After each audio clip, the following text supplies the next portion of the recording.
Hey guys, so today we're going to be looking at pirouettes. As you may already know, we have loads and loads and loads of different types of pirouettes, but today I'm just going to be focusing on the two probably most fundamental, most important pirouettes, which are both from fourth position, one en dehors and one underdone. So one turning away from the supporting leg and one turning towards the supporting leg. So what do we need to think about for our pirouettes? Now, of course, if you really think about it, what a pirouette is a balance in releve, but you're doing a turn at the same time. So the most important thing is to be able to, from a plie, find your passe and stay there, because if we can do that, that's the basis to be able to then turn. So I would definitely recommend just practicing a few just from fifth position of plie and releve with both legs, plie and releve. Okay, coming up to dehors passe. Now you can do pirouettes from pretty much any position in ballet. There are pirouettes from fifth position. I've also seen pirouettes done from second position. So today we're going to do what is probably the most common and it's a good basis to work from, which is fourth position. Usually you will do it croisé, so not en face, although that's possible too. Everything is possible, but we're going to work from croisé today. Okay, so the first thing that I always forget, so I'm going to tell you guys because I have to remind myself as well, is not to make my fourth position too small. So your fourth position should theoretically be where you do your tendu derrière. That is where you should keep your foot to do then your pirouette.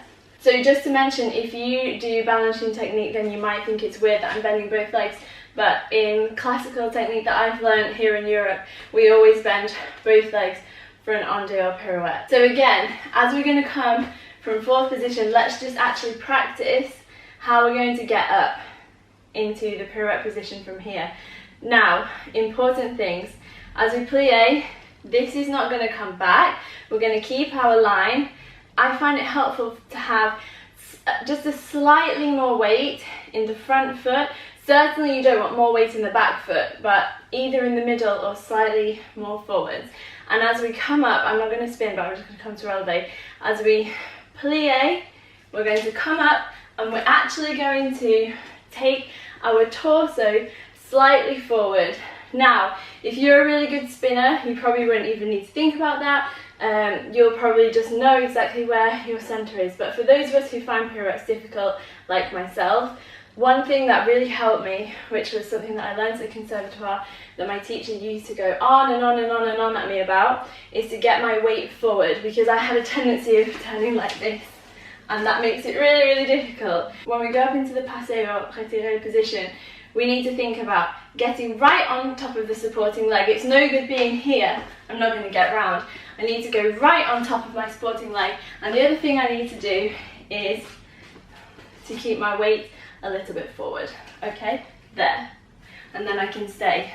So think about those two things as we do the plie and we come up right on top of the supporting leg and weight a little bit forward. Now the other important thing is the coordination of the arms and the head, and I know that that's also super difficult, but let's just break it down. So the way that I've been taught, some people do it from an open third. I've been taught like this, but both ways are totally correct. So I'm going to go from a rounded third position today, and as we plie, we're going to open out into second position, and then as I come round, I'm going to come to first position. Now that seems simple, but I know that the coordination is quite difficult. And the last thing that we're going to need to think about, of course, is the head. Now the head, remember, is the last thing to turn and the first thing to arrive. So again, last thing to go, first thing to arrive. Sometimes it's just good to practice just the head and just walking around like I did just then. Another good way just to feel that your whole body is a block but your head is separate is to do it like this, just to practice your spotting. So let's try a pirouette, and remember what all my teachers always tell me about pirouettes is that where does a pirouette finish? And people say, oh, in fourth position or fifth position. The pirouette finishes up in releve, and then you come down, not because you're falling out of the pirouette, but because you have decided to come down at that moment. I'm sure you've seen the people who are really amazing turners, and they just have that moment where they hover and then they come down, which is just so beautiful, but obviously much easier said than done. Remember as well that there are very many different ways that you can end the pirouette, whether it's coming into fifth, whether it's going down into fourth.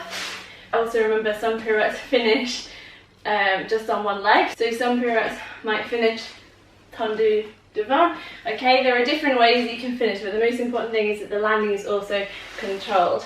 So let's try a few pirouettes.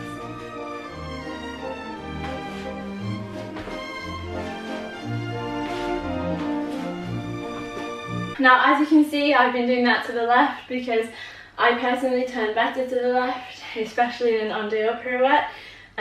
Most people turn better to the right, but it is important to practice both ways. So we're going to do a few to the other side. And the last thing that we need to think about when we do the pirouette is the leg that's coming into the dehors passé. Because it's all very well doing pirouettes, doing 2, doing 3, doing 4 pirouettes, but if this leg is turned in or sickled or anything like that, unfortunately it's going to ruin the whole pirouette. So it is really important to think this knee in an dehors pirouette, it needs to be pushing back. It's going to be helping you turn as well. So think, get that knee right back, and you see, even just to do a single, if I really think about bringing that knee back, it's going to help you get loads more momentum. Now, all the things that we thought about with our turned out working leg, with our arms coordination, the spotting, the placement of the body, all of those things are the same for really any pirouette, but when we come underdone, the back leg is straight. And we have 2 different ways, or 2 the most common ways of getting into the pirouette. We can either go directly to passé, or directly to retiré, or we can go through a second position and then up. Okay, so those are the most 2 common ways that we can get into the underdone pirouette. For today, let's just think about going straight to the position. Now, people have very different ways of spotting an underdone pirouette.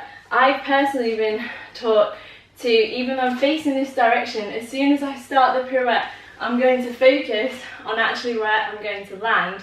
Now, some people prefer to do spot there and then change at the last minute. So it's up to you, whatever works best for you. I know there are some techniques as well that require you to always spot to the front. I think it's balance shoe technique, which is, I think, more difficult. So just try them out and see which one works best for you. This time we are turning towards the supporting leg. So let's do a few underdone pirouettes.